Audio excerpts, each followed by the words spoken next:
And congratulations to Corey Goode. I almost had you there, right? We almost had you there. Me, Dark Journalist, Bill Ryan, Richard Dolan, Cliff High. Walter Bosley. We almost had you nailed to the fucking wall. But thanks to the works of Unirock, I guess you've got an out. We'll get you next time. You fucking douchebag deluxe. You and your fucking girl.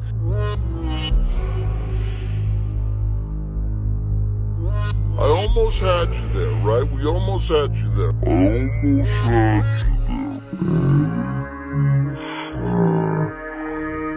Excuse me, Corey Goode, you dumb piece of shit. This is how ignorant you are. You know, you should fucking be scared of me. Start practicing s***ing because prison is the next place that you're going to be.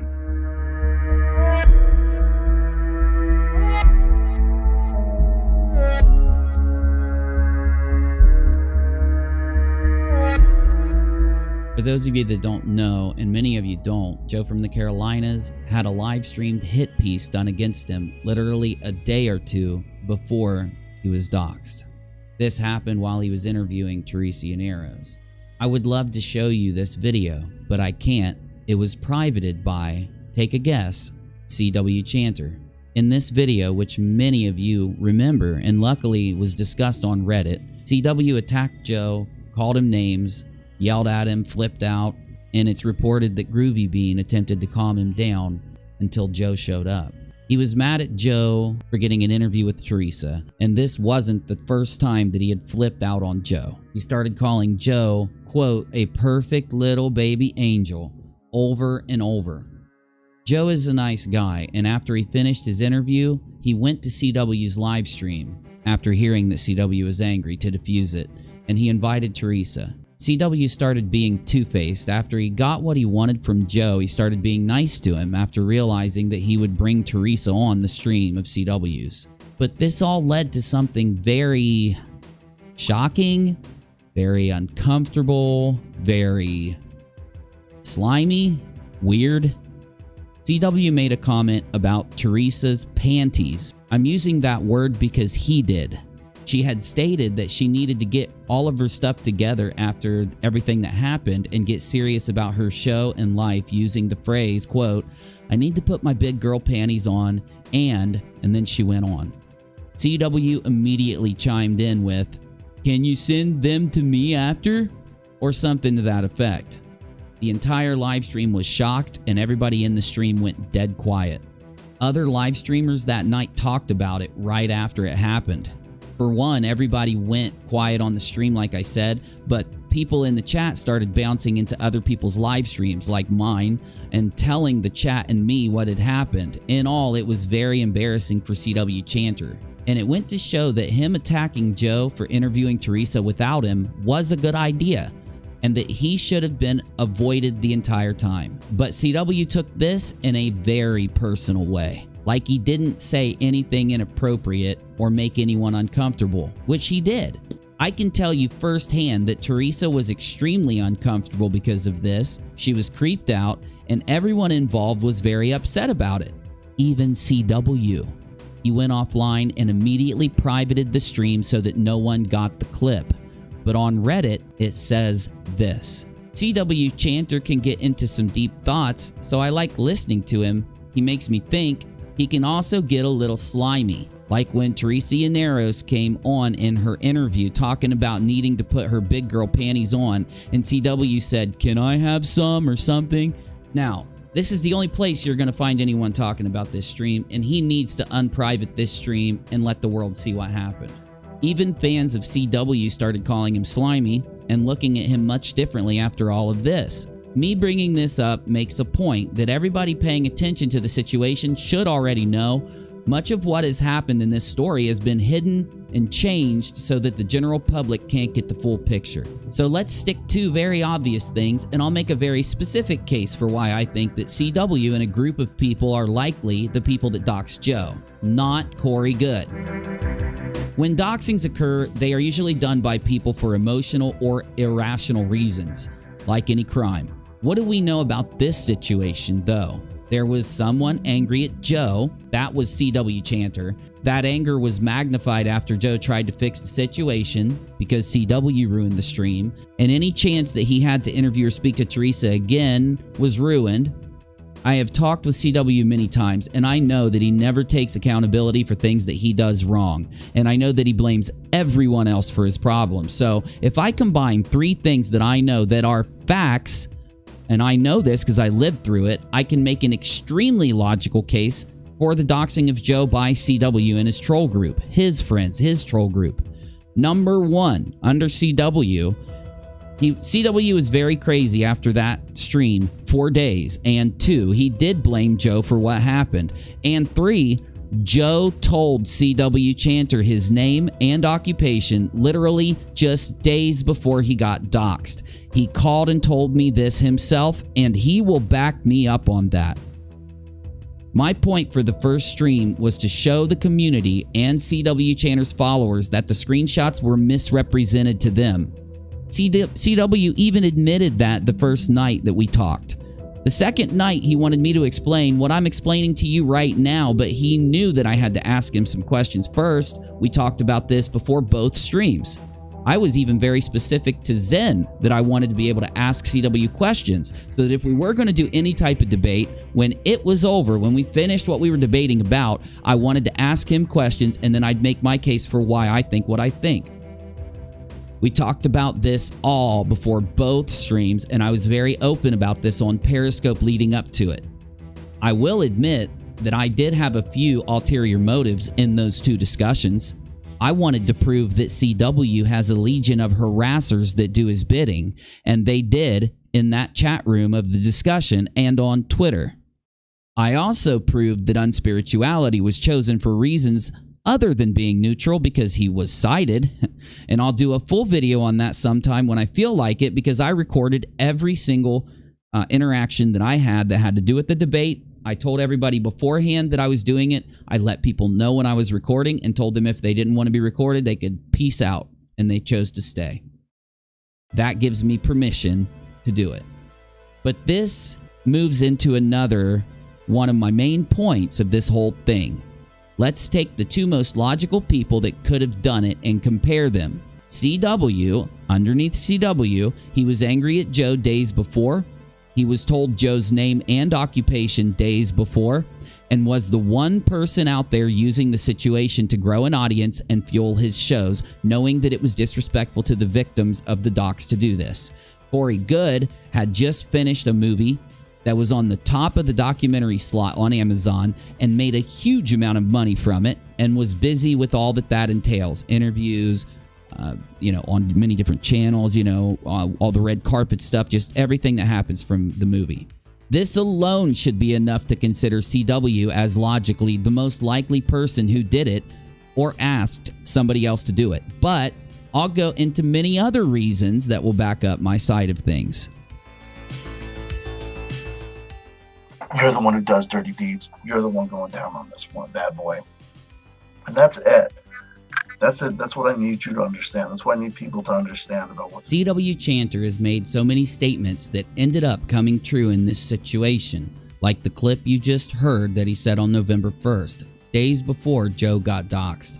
Also on Twitter, as I was trying to show Saturday, CW not only accused the good supporters of being doxers and harassers, ironically, so did a lot of CW's mods and followers. But he accused Corey Goode himself on the day of the dox of being behind this with Roger Ramseur. Then he did many streams literally blaming Goode for the dox from November all the way up to February before DOXXGATE. It is likely that he can see the future with all of his Twitter predictions. They came true when Joe got doxxed, and all the stream predictions came true when Kelly brought him the screenshots. He's just the luckiest guy in the world and can predict the specific actions of Corey Goode. Another massive point is a stream that CW Chanter did with Kelly just 3 weeks before the February DOXXGATE video. He and Kelly talked for 3 hours, never mentioning a single thing about the screenshots, but talked about Goode a lot. So I ask you to consider two options.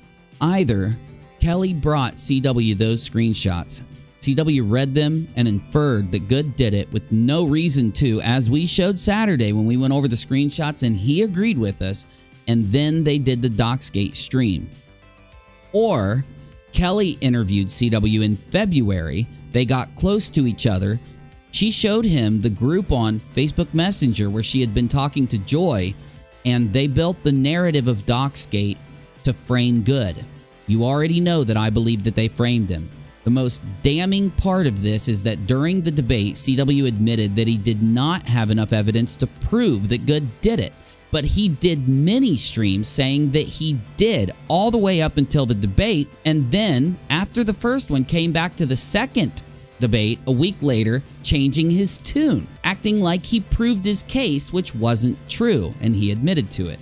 You can't admit that you didn't have the evidence to make the accusation and then 7 days later turn around and act like that never happened. A testament to the narrative that is there, not the truth. The next point I'll make is showing you that this is not an innocent doxing, implying that Goode did the dox without being able to even logically make a case is indicative of an external motivation. So is there anything that happened involving Corey Goode that could be a valid reason that he would be blamed? Well, yes. He had just left Gaia. Many podcasters that interviewed Goode had just started interviewing Gaia's new Corey Goode named Jason Rice, and it wasn't working. Corey Goode and Wilcock, of course, were responsible for the most paid subscriptions to Gaia and the most viral story that drove people to pay the money at their website to watch their video collection.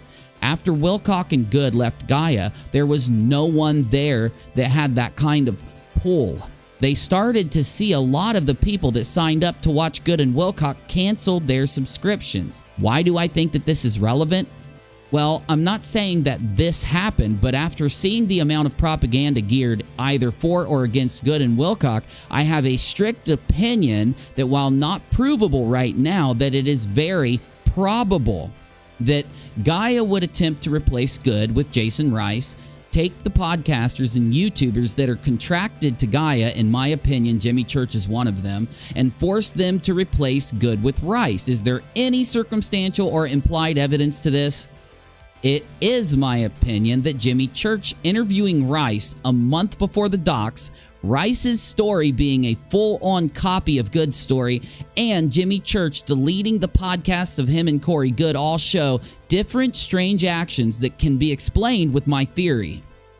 While it is only a theory, and it is not something I'm going to say I wholeheartedly think happened, I'm making a case that it is very possible that this happened over what CW says happened. But even more so, it looks this way. It looks like this happened. More to this, is Kelly Farmer the screenshot queen? Does she have an allegiance to Jimmy Church, along with Chanter getting pictured, hugging him in Contact in the Desert of 2019? Yes, and that picture could be as Chanter ironically described it, him just stalking Jimmy Church for a picture to make fun of Church or whatever, but it could be a celebratory we got him kind of picture. But even more than that, every podcast that Kelly and CW went on has a strange allegiance to Jimmy Church, like Mysterious Forces Live. Go look at her content. Also, on Kelly Farmer's channel, she says that she worked for Jimmy Church, taking money from his patrons to buy t-shirts. She literally took Jimmy Church's fans' cash, so it's Jimmy Church's cash, into her hands, handed them a shirt, and then advertised Jimmy Church. That's working for him. So she worked for his booth for the entire weekend and stayed at a hotel and drove an extremely long distance to do this, all at her own expense. Bullshit. On her channel, she admits to going to Jimmy Church's parties. Now, these are parties that he throws for his closest friends, not fans, not people out in the community that want to come. Literal, real life friends. Got me? And she claims and states over and over many times that, quote, she is best friends with Jimmy and his wife, Rita. My argument isn't that Jimmy Church wanted Corey Goode to look bad and made this happen. My argument is that many people wanted Goode to look bad at this very moment, and it is possible that they could have made this happen. Who is they? Gaia, a podcaster, crazed fans, anyone. We don't have evidence to say who. My question I'm positing to you is broken down into this for this point. We all know that companies use these kind of marketing campaigns to try and corral viewers where they want them. When Corey left Gaia and stopped being interviewed by Gaia aligned podcasts and YouTube shows, those people would have a vested interest in making him into a criminal or at least look bad, because as it stood, all those people were financially damaged after David Wilcock left. One more thing. We all know how well the Above the Majestic documentary did. You can just tell by looking. So why was there a narrative coming from all of these specific people that I just mentioned that Goode was losing popularity and money? It wasn't true. The opposite is provable easily. But I'll tell you this, if this group was trying to make him look bad, they would want to inject a narrative that he is in financial trouble. He's not. He's worth $20 million. And that the doc was a big part of his success around that time. My next point is a major one. I'm putting it here near the end because I know that unbiased people will make it this far, and the trolls will most likely be done with their comments by now. And trust me, those trolls will be there. Slide down and look. Kelly and CW this entire time have had the option to go live and show many, many more screenshots. They could just show everything that group said going back X amount of time, and that would either back up or deny their claim. After seeing the way that they have behaved in attempting to spread false narratives, lie about me and Kev Baker, and lie about anything really they need to lie about to make themselves look good and others that criticize them look bad, I have to default to the reason for her avoiding pulling more screenshots, which is something I would have done days after DOXXGATE or immediately when people started calling CW and Kelly a liar. Think about it. Their whole claim is that they can prove Corey Goode did this with the group, the screenshots that they have. Well, I'm proving that when pulling those screenshots, the group was closed from then all the way to now, or it would not be in the bottom right-hand corner of these screenshots showing right here that the whole time they've had access to an archive of the entire conversation of the group. It has to be there if they are telling the truth inside the group. Well, the reason they are trying to make this a null issue is to avoid hashing this out with real evidence. It is obvious. There is no real evidence of any of it in the group, and if that's not enough to tell dark journalist Cliff High and the others involved that CW and Kelly are liars, slanderers, and that they will literally frame someone with a crime to try and get viewers and donations, then I'm sorry, nothing will. Thanks to you. Thanks to you, genius. Thanks to you. Corey Goode, Jordan Sather, David Wilcock, they all have an out when it comes to this quote-unquote DOXXGATE where they went after Joe from the Carolinas. Hey, oh, and check this out. If the FBI are involved and you screwed something up real bad, I don't know, maybe I'm going to get questioned, maybe you're going to get questioned. Who the f*** knows? Congratulations, Unirock. And congratulations to Corey Goode. I almost had you there, right? We almost had you there. Me, dark journalist, Bill Ryan, Richard Dolan, Cliff High. Walter Bosley. We almost had you nailed to the wall. But thanks to the works of Unirock, I guess you've got an out. Ooh, we'll get you next time. You douchebag deluxe. You and your girl. Touching on your bum.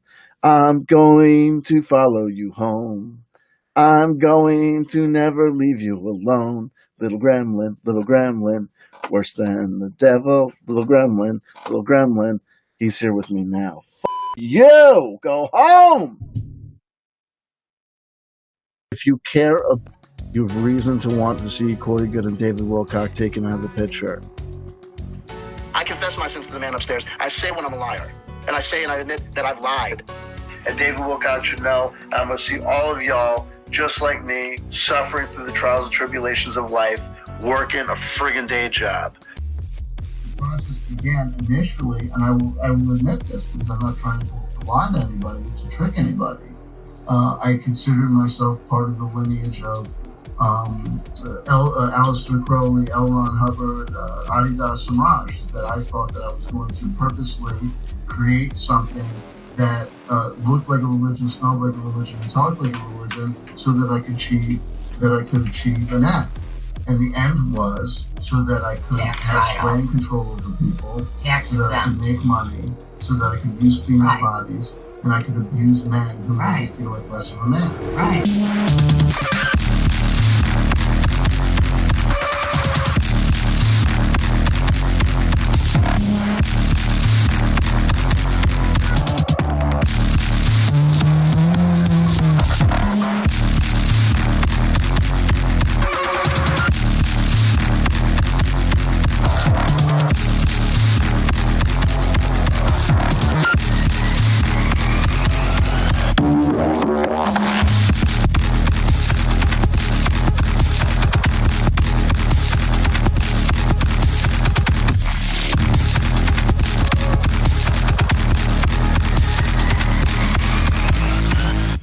The Emery Smith interview is conducted by Kelly Farmer of Explaining Esoterica. I first met Kelly when she contacted me and wanted to conduct an interview with me. I am upset because yet again with Kelly Farmer, we see an issue where I work with someone, I associate with someone, I feel as though I helped someone in a mutually beneficial relationship, and then I turn around and that individual has got other plans and other agendas. She appears on Jimmy Church's channel on Fade to Black when he does the Conscious Life Expo redo. Recap.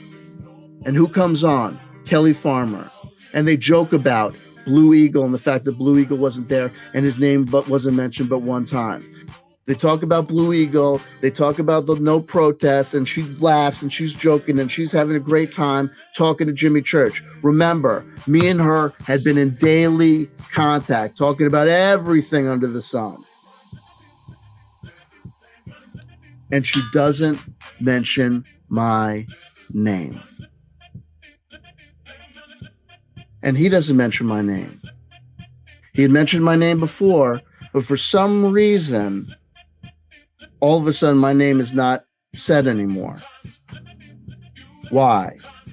I texted her. I said, "What?" I said, "What's going on?" I said, "I just saw your appearance on Jimmy Church, and what?" And she was like, "What'd you think?" And I was like, "Are you kidding me?" She knew that she hadn't mentioned me by name, and so I said to her, "I said, well, what do you think? What do I think?" And then we played this fucking cat and mouse game, which is what she does, where she doesn't fucking communicate.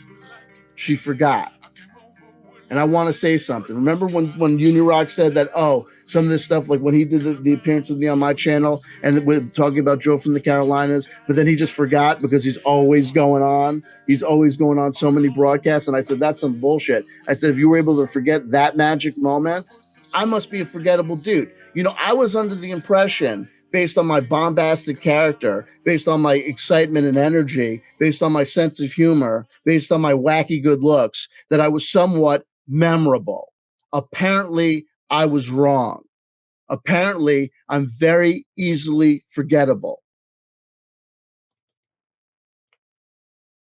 And so after that happened and I wasn't mentioned, it's one thing if Unirock steals my shit. What does Unirock fucking owe me? I said to him, bro to bro, man to man, you didn't properly credit that story, and you said a lot of stuff about this information being generated by you when it wasn't generated by you.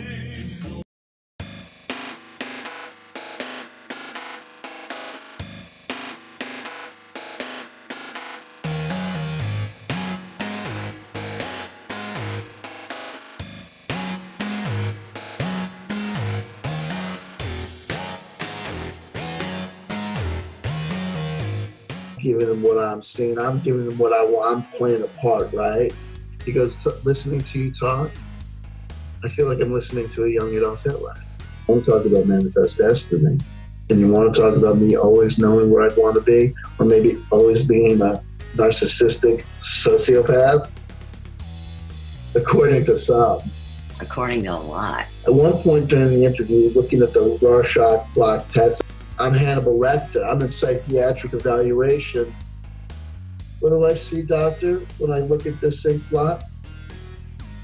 Now that's actually reductio ad absurdum. Just saying. Is it? Or is it the brain in the jar philosophical question that's been around, pumping around campuses amongst people for decades? No, it's actually equating your false use of Occam's razor as the brain in the jar. That is massively reductio ad absurdum. I respect you as a human and as a